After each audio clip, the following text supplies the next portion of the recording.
Hello friends, welcome back to all of you on मेरी study. मैं कल्पना शुक्ला स्वागत करती हूँ आप सभी का।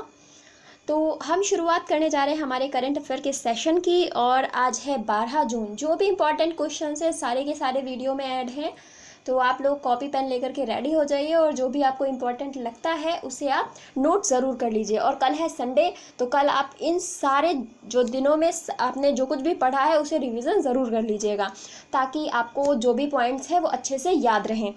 स्टार्ट करते हैं हमारा आज 12 जून का करंट अफेयर का सेशन। पहले क्वेश्चन की तरफ चलते हैं। बहुत ही इंपॉर्टेंट क्वेश्चन है कि अटलांटिक चार्टर संयुक्त राज्य अमेरिका और ग्रेट ब्रिटेन द्वारा द्वितीय विश्व युद्ध के दौरान जारी एक संयुक्त घोषणा पत्र था। फिर दूसरा है कि हाल ही में इसे संबंधित दस्तावेजों का अमेरिकी राष्ट्रपति जो बिडेन और ब्रिटिश प्रधानमंत्री बोरिस जॉनसन ने निरीक्षण किया है। और तीसरा कथन क्या है कि अगस्त 1945 में ब्रिटिश प्रधानमंत्री विंस्टन चर्चिल और अमेरिकी राष्ट्रपति फ्रैंकलिन डी रूजवेल्ट द्वारा हस्ताक्षरित एक घोषणा पत्र है। तो क्या हुआ है कि आपको सबसे पहले तो इसका आंसर आप देख लीजिए, आपको क्या सही लग रहा है। तो अटलांटिक चार्टर के बारे में मैं बता देती हूँ कि ये जो बताया जा रहा है कि द्वितीय विश्व युद्ध के दौरान ये हस्ताक्षरित हुआ था अटलांटिक चार्टर, और ये उस विश्व युद्ध के बाद इसलिए हस्ताक्षरित हुआ था ताकि सारे देशों के बीच में आपस में ये जो भी युद्ध चल रहा है उसमें एक नियम और कानून हो, उसमें भी कुछ ऐसे नियम हो जिनका उल्लंघन ना किया जाए, किसी भी देश को विश्व युद्ध के दौरान कोई बहुत ज़्यादा बड़ी क्षति ना पहुंचाई जाए। तो क्या हुआ कि ये जो अटलांटिक चार्टर ये हाल ही में फिर से चर्चा में आया है, क्योंकि जो बिडेन और प्रधानमंत्री बोरिस जॉनसन ने इससे संबंधित जो दस्तावेज हैं उन्हें निकाल करके फिर से एक बार विचार करने का सोचा है और उनका निरीक्षण किया है, तो इसीलिए ये चर्चा में आया है। तो अब आपको बताना है कि इनमें से कौन सा कथन सही हो जाता है। सही कथन का आपको चयन करना है। तो जो इसमें पहला और दूसरा कथन है वो बिल्कुल सही है। तीसरे कथन में थोड़ी सी गलती है, बहुत ज़्यादा नहीं, थोड़ी सी गलती है। तीसरा कथन जो सबसे पहले हम देख लेते हैं, यहाँ कह रहा है कि अगस्त 1945 में ब्रिटिश प्रधानमंत्री विंस्टन चर्चिल और अमेरिकी राष्ट्रपति फ्रैंकलिन डी रूजवेल्ट द्वारा हस्ताक्षरित एक घोषणा पत्र है। तो यहाँ पर 1945 नहीं बल्कि 1941 होगा। 1941 में ये हस्ताक्षरित हुआ था। तो और उस समय जो ब्रिटेन के प्रधानमंत्री थे वो थे विंस्टन चर्चिल, और अगर हम अमेरिका के राष्ट्रपति की बात करें तो वो थे फ्रैंकलिन डी रूजवेल्ट। तो आप इससे भी याद रख सकते हैं। ऐसे भी क्वेश्चन बन सकता है कि द्वितीय विश्व युद्ध के दौरान मतलब अमेरिका में राष्ट्रपति कौन थे, तो ऐसे भी क्वेश्चन पूछा जा सकता है। तो आपके पास आंसर यहाँ से वो भी बन सकता है। तो यहाँ पर 1941 होगा। अब पहले जो दो कथन है उन पर भी एक बार आप ध्यान दे लीजिए। पहला कथन है कि अटलांटिक चार्टर जो है संयुक्त राज्य अमेरिका और ग्रेट ब्रिटेन द्वारा द्वितीय विश्व युद्ध 1939 से 45 के दौरान जो कि चला था उसके दौरान जारी एक संयुक्त घोषणा पत्र था। इस पर हस्ताक्षर हुए थे, पर कुल मिलाकर ये 1945 के आसपास ये हस्ताक्षरित होकर लागू हो पाया था। फिर दूसरा है हाल ही में इससे संबंधित दस्तावेजों को अमेरिकी राष्ट्रपति जो कि हैं जो बाइडेन और ब्रिटिश प्रधानमंत्री जो कि हैं बोरिस जॉनसन, इन्होंने निरीक्षण किया था। बोरिस जॉनसन से एक और क्वेश्चन याद आया कि 26 जनवरी को हमारे यहाँ जो गणतंत्र दिवस की परेड होती है उसमें मुख्य अतिथि के तौर पर हमने इस बार बोरिस जॉनसन को ही बुलाया था, लेकिन जब हमारे यहाँ 26 जनवरी का ये गणतंत्र दिवस समारोह हुआ उसी समय ब्रिटेन में कोरोना का एक नया स्ट्रेन फैल गया और वो काफ़ी घातक सिद्ध हुआ, जिसकी वजह से वहाँ के जो प्रधानमंत्री थे बोरिस जॉनसन, उन्होंने आने के लिए मना कर दिया था। तो उसके बाद हमने एक और देश के जो राष्ट्रपति थे उनसे अनुरोध किया था, लेकिन उन्होंने भी कोरोना का हवाला देते हुए आने से इनकार कर दिया। फिर उसके बाद क्या हुआ कि इस बार तीसरी बार ऐसा हुआ कि भारत में कोई भी मुख्य अतिथि गणतंत्र दिवस समारोह पर भारत में नहीं आया था। तो ये भी चीज़ें आप कनेक्ट करके याद रख सकते हैं। नेक्स्ट क्वेश्चन, अब हम चलते हैं हमारे अगले क्वेश्चन की तरफ, और अगला क्वेश्चन है कि नागालैंड सरकार द्वारा नागा शांति समझौते और नागा राजनीतिक मुद्दों पर केंद्र सरकार के साथ वार्ता आगे बढ़ाने के लिए विपक्षी नेताओं को शामिल करते हुए एक समिति का गठन करने का फैसला लिया गया है। इस समिति के अध्यक्ष कौन है? तो मैंने उस दिन भी आपको एक नागा से संबंधित एक क्वेश्चन पढ़ाया था कि ये जो अपने लिए एक अलग क्षेत्र की मांग कर रहे हैं, कार्बी आंगलोंग को लेकर के इनका मुद्दा बहुत ही गर्म रहता है। तो यहाँ पर ये जो नागा शांति समझौता होने जा रहा है और नागा वहाँ की एक जनजाति है, उनके राजनीतिक मुद्दों को देखते हुए और उस पर चर्चा करने के लिए एक समिति का गठन किया जा रहा है और इस समिति की अध्यक्षता जो है नेफ्यू रियो करेंगे। नेफ्यू रियो करेंगे और नेफ्यू रियो जो है नागालैंड के इस समय मुख्यमंत्री हो जाते हैं। तो नेफ्यू रियो जो है इस नागा शांति समझौते के ऊपर आधारित जो समिति गठित की जा रही है इसकी अध्यक्षता करेंगे। चलते हैं हमारे अगले प्रश्न की तरफ और हमारा अगला प्रश्न है कि पक्के टाइगर रिजर्व को पखुई टाइगर रिजर्व के नाम से भी जाना जाता है। दूसरा कथन है इस टाइगर रिजर्व के लिए अपने हॉर्नबिल नेस्ट एडॉप्शन प्रोग्राम के लिए संकटग्रस्त प्रजातियों के संरक्षण की श्रेणी में भारत जैव विविधता पुरस्कार 2018 प्रदान किया गया था। तो ये जो है ये भी चर्चा में रहा था, इसीलिए ये एक बार आप नज़र इस पर बना लीजिए। तो इसमें आपको पूछा जा रहा है कि कौन सा कथन सही है। तो जो सही कथन है वो केवल एक है, केवल एक कथन बिल्कुल सही है।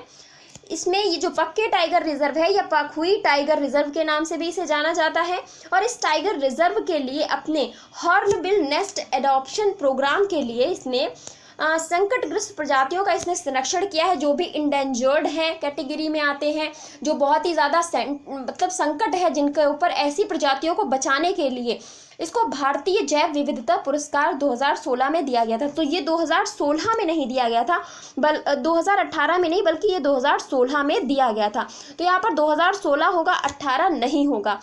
तो ये जो पखुई टाइगर रिजर्व या पक्के टाइगर रिजर्व है इसे भारतीय जैव विविधता पुरस्कार 2016 में मिला था। ये बहुत इंपॉर्टेंट क्वेश्चन है, आप इसे याद रखेंगे। स्टैटिक जीके के बेस के लिए ये मैंने यहाँ पे ऐड किया था। नेक्स्ट क्वेश्चन है किस राज्य में घड़ियाल एक गंभीर रूप से लुप्त प्राय मगरमच्छ प्रजाति है, उसको बचाने और वन्यजीव कर्मियों को सूचित करने के लिए 1000 रुपये के नगद इनाम की घोषणा की गई है। तो ऐसा कौन सी राज्य सरकार के द्वारा किया गया है? तो ये किया गया है उड़ीसा सरकार के द्वारा। घड़ियाल अगर आपने कभी देखा होगा तो अगर आप लखनऊ में कुकरैल है, कुकरैल एक जगह का नाम है, वहाँ पर एक घड़ियालों का आप कह सकते हैं, वहाँ पे बहुत सारे घड़ियाल हैं तो उनको वहाँ पे रखा जाता है, आप जाकर के उन्हें देख सकते हैं। तो वहाँ पे घड़ियालों को बचाने की एक मुहिम चल रही है। ऐसे ही हर राज्य में अपने स्तर पर कार्य किए जा रहे हैं। तो उड़ीसा ने क्या किया है कि घड़ियालों को बचाने के लिए और वन्यजीव कर्मियों को सूचित करने के लिए कि भाई अगर आपको लगता है कि कोई घड़ियालों की तस्करी कर रहा है या फिर घड़ियालों को हानि पहुंचाने का प्रयास कर रहा है, तो आप अगर उसको जानकारी पहुंचाते हैं, वन्यजीव कर्मियों को ये बात बताते हैं, तो आपको 1000 रुपये का नगद पुरस्कार दिया जाएगा। ऐसा ओडिशा सरकार के द्वारा किया गया है, ताकि ये चाहती है ताकि घड़ियालों को, जो कि गंभीर रूप से लुप्त प्राय मगरमच्छ की प्रजाति बन चुके हैं, इनको बचाया जा सके। चलते हैं हमारे अगले प्रश्न की तरफ। अब इसमें थोड़ा सा देख लें, घड़ियाल को वन्यजीव संरक्षण अधिनियम जो कि 1972 का है, इसकी अनुसूची 1 में सूचीबद्ध किया गया है। अनुसूची 1 में जो भी प्रजातियां सूचीबद्ध हैं उसका मतलब है कि वो गंभीर रूप से लुप्त प्राय हैं, उनको बहुत ही ज़्यादा संरक्षण की आवश्यकता है। और अंतर्राष्ट्रीय प्रकृति संरक्षण संघ, जिसको IUCN बोलते हैं, IUCN की रेड लिस्ट में ये घोर संकटग्रस्त के रूप में शामिल है। तो मतलब अब आप ये समझिए कि कुछ ही बचे हैं जिनको संरक्षित करके रखना है, वरना शायद ये हो सकता है कि हमें एक दिन इसको विलुप्त घोषित करना पड़े। तो इससे अच्छा है कि अभी इनको बचाया जा सके और इनकी प्रजाति को संरक्षित किया जा सके। तो इसीलिए इनको घोर संकटग्रस्त की सूची में रखा गया है। तो ये बातें आप याद रखेंगे। नेक्स्ट क्वेश्चन है, मालदीव के विदेश मंत्री और संयुक्त राष्ट्र महासभा के प्रेसिडेंट चुने गए अब्दुल्ला शाहिद ने किसे वरिष्ठ अधिकारी बनाया है? ये जो वरिष्ठ अधिकारी बनाया है ये इन्हीं के सहायक बनकर के रहेंगे और ये भारतीय हैं, जिनका नाम है नागराज नायडू। इनका नाम है नागराज नायडू और ये भारत के जो मालदीव के विदेश मंत्री थे पहले, और जो कि संयुक्त राष्ट्र महासभा के प्रेसिडेंट चुन लिए गए हैं। तो अब्दुल्ला शाहिद ने इन्हें वरिष्ठ अधिकारी नियुक्त किया है और इनका नाम है नागराज नायडू। तो ये बात आप इनसे रिलेटेड याद रखेंगे। इनके बारे में अगर हम जानना चाहें तो अगले 1 साल तक नागराज नायडू जो हैं अब्दुल्ला शाहिद के सहायक के तौर पर कामकाज देखेंगे। मतलब इनकी आप एक सेक्रेटरी टाइप कह सकते हैं कि इनकी सहायता के लिए इनको नियुक्त किया गया है, इनको रखा गया है। और अब्दुल्ला शाहिद की अगर हम बात करें तो मालदीव, पहली बार मालदीव का कोई भी प्रमुख व्यक्ति जो है संयुक्त राष्ट्र महासभा का अध्यक्ष बना है। तो ये मालदीव के लिए बहुत ही बड़ी बात हो जाती है। चलते हैं नेक्स्ट क्वेश्चन की तरफ और हमारा अगला प्रश्न है कि G7 शिखर सम्मेलन कोरोना वैक्सीन की कितने करोड़ डोज दान करेंगे विश्व के अमीर देश। तो इसमें जो विश्व के अमीर देश हैं जो कि इसमें शामिल हैं G7 कंट्रीज में, तो ये सारे के सारे मिलकर के 100 करोड़ जो डोज हैं टीकाकरण की वैक्सीन की 100 करोड़ डोज को दान करेंगे। मतलब इसके लिए ये पैसा नहीं लेंगे, ये दान दिया जाएगा 100 करोड़ वैक्सीन्स का। और ये जो भी इसमें शामिल अमीर देश है वो ऐसा करेंगे। तो G7 में मोस्टली कंट्रीज जो हैं वो अमीर ही हैं, अमेरिका है, कनाडा है, तो ये सारी की सारी अमीर कंट्रीज ही बोली जाती हैं। इनके पास इनकी अर्थव्यवस्था बड़ी है, तो ये सारे के सारे देश 100 करोड़ जो डोज है वो दान करेंगे।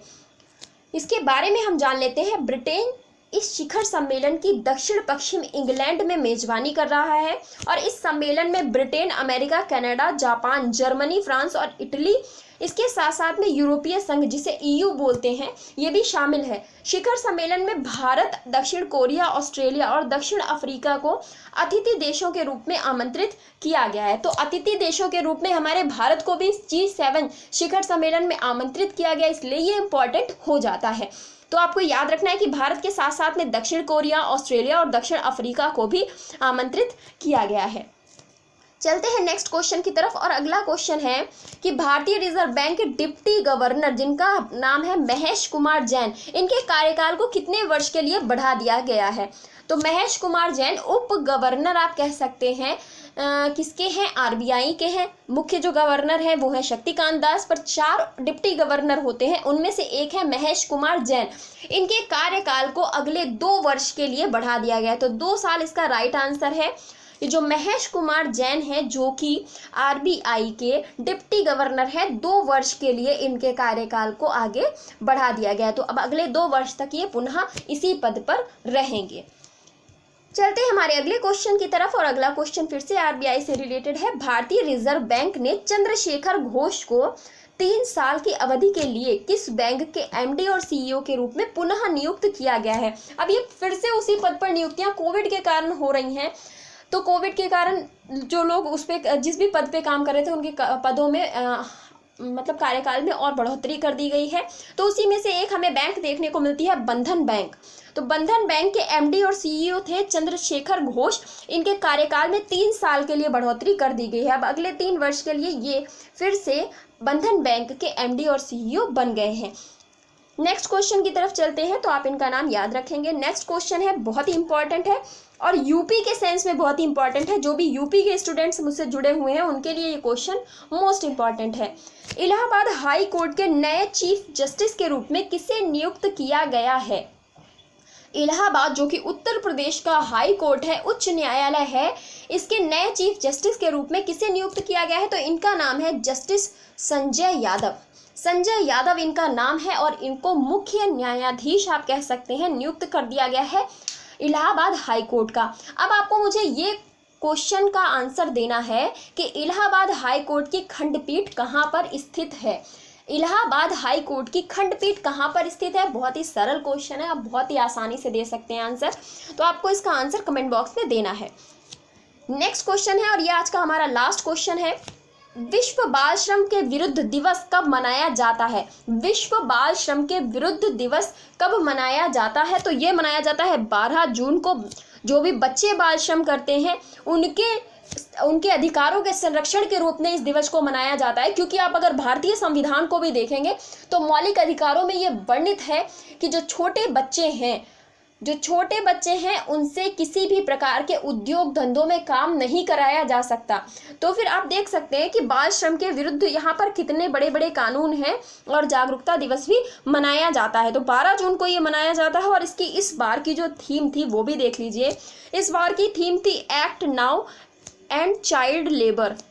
Act now and child labour जो थी इस बार की इसकी 2021 की थीम हो जाती है। तो ये थे हमारे आज के क्वेश्चंस। कैसे लगे कमेंट बॉक्स में ज़रूर बताइएगा और जो भी आपको इम्पॉर्टेंट लगे उसे नोट ज़रूर कर लीजिएगा। कुछ क्वेश्चंस ऐसे होते हैं जो आगे जा कर के कहीं ना कहीं बैकग्राउंड में जुड़े रहते हैं और वही एग्जाम्स में पूछे भी जाते हैं। तो आप याद रखिएगा और सेशन को प्लीज़ लाइक कर दीजिएगा और शेयर कर दीजिएगा। Thank you so much.